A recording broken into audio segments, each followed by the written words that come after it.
I'm going to teach you one of my favorite ways of making your skin look glowy and beautiful, but with less makeup.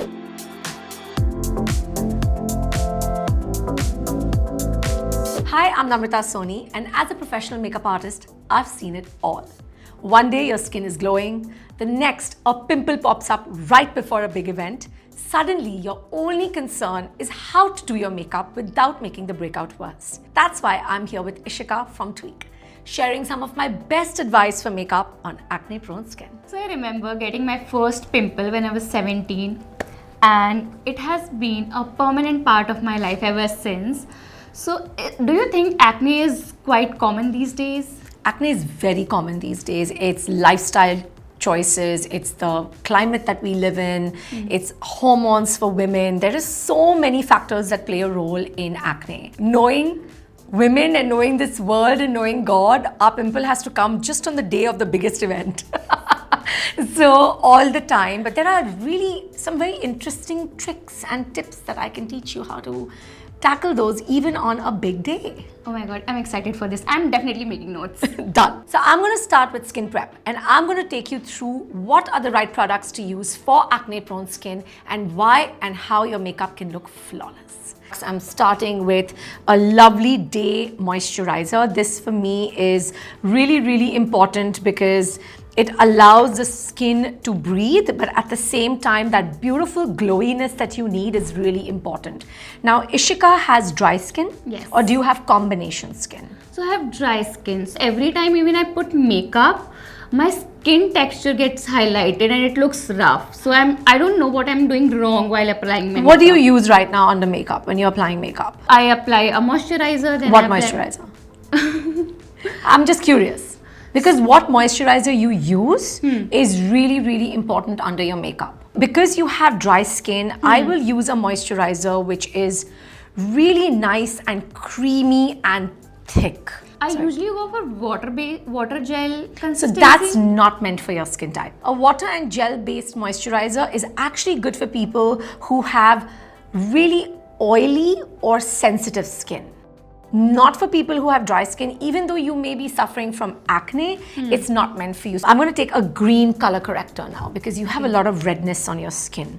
So I'm going to take a little bit of a green color corrector and a little bit of a cream with a green base on it. And I'm going to go only tapping it on the areas where there is redness on your face. So I'm going to teach you one of my favorite ways of making your skin look glowy and beautiful, but with less makeup. So I start with something called underpainting. I take my bronzer first, okay, like a contour bronzer.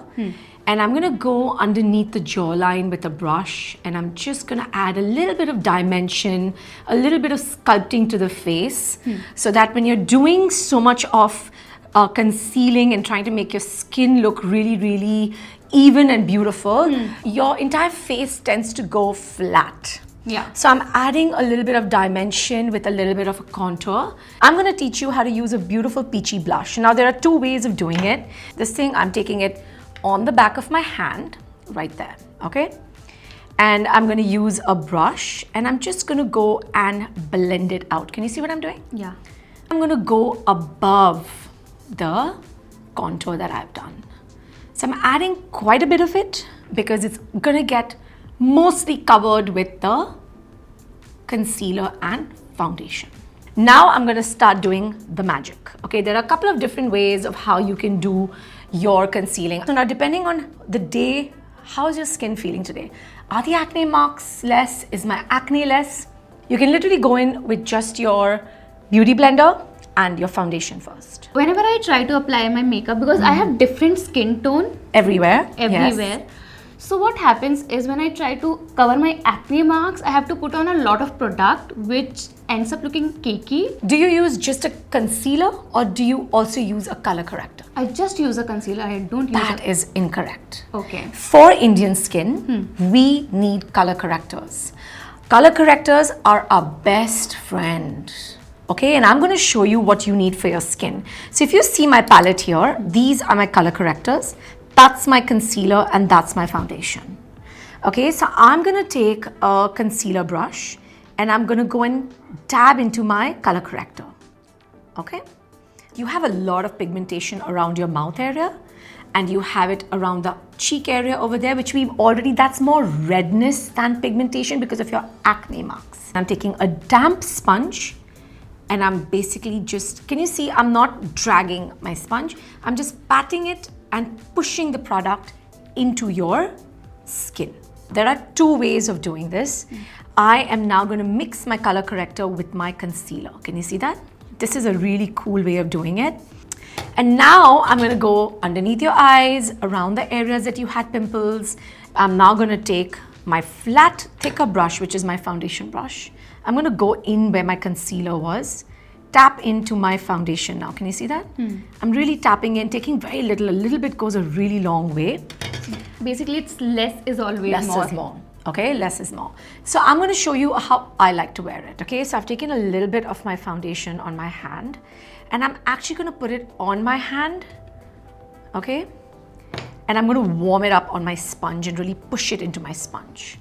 And now I'm going to go and pat this all over the face. I'm going over the blush and I'm going over the face. So now if you see your face, you've got full coverage, but your skin is not cakey. Yeah, my skin looks even and I don't see, oh, there is a lot of makeup on it. Exactly. Now, we live in Bombay.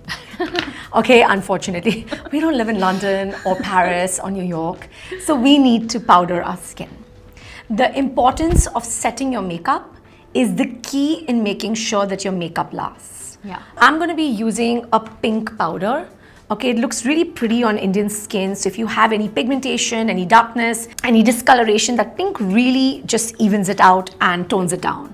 Now, another step a lot of people do, and sometimes even I do, is I go in with my concealer brush one last time and I just put a little bit extra in that inner V to brighten the under eyes. It's the same shade. I'm not going lighter.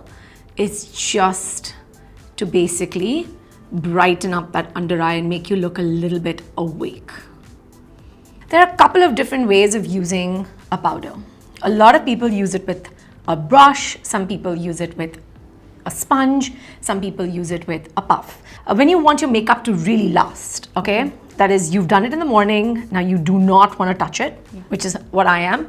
I take my powder and I'm just going to make sure that it's blended into my puff and just feel what I'm doing. I'm again pushing the product in. I'm not dragging my puff, okay? So these are the little tricks that you very need to keep in important, mind. Okay? Especially where you have the acne. Now I'm going to take a big powder brush, just going to dip into the powder and I'm just going to go in and even it out. So if there's any extra powder anywhere, I've only done half the face to show you, it just basically settles it and it looks really, really pretty. For acne prone skin makeup, what makeup ingredients you should look out for? Because sometimes hyaluronic acid, niacinamide, these are things that should always be there in your skincare. It doesn't need to necessarily be there in your makeup. Okay. But it definitely needs to be there in your skincare. So if you are someone who has big pores, always use a niacinamide 10% serum mixed with your moisturizer before you apply it. If you have acne prone skin, so salicylic, hyaluronic acid, these are things that should be there in your skincare. This is my most important step, which is setting your face with powder. I love the Huda Beauty Cherry Blossom. It's one of my favorites. My foundation preferences, I love the Estee Lauder Double Wear. The corrector and concealers are Simply Nam, but they're not launched yet. When you want that glowy look, because I powdered it, right? That means it's gonna look a little bit more matte. So I'm going in back with my cream blush. Like, I love using cream blushes. So I'm gonna go back in with my cream blush and I'm just gonna pat and dab this product over your foundation. What's great about cream blushes is if you find the right one for yourself, it should not move the makeup underneath. So how do you find the right blush type for your skin? That's a good question. I would say if you have very, very, very oily skin, use a powder blush. If you have sensitive skin or you have dry skin or you have combination skin, you can use a cream blush. It'll always make, especially dry skin, only cream blushes. Because you need your skin to look dewy and soft. I'm going to use a beautiful lip oil. I'm someone who does not like to wear lipstick during the day. I'm actually someone who doesn't wear lipstick too much because I don't have lips.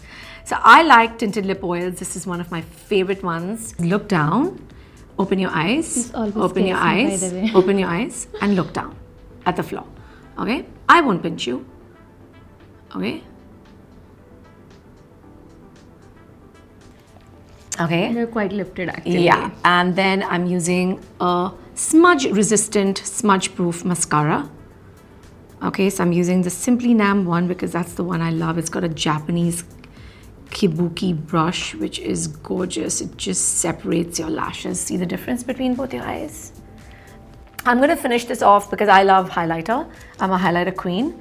I love highlighter. So I'm going to use a beautiful, again, cream to powder highlighter. Again, where do you put highlighter? High cheekbones right above your blush.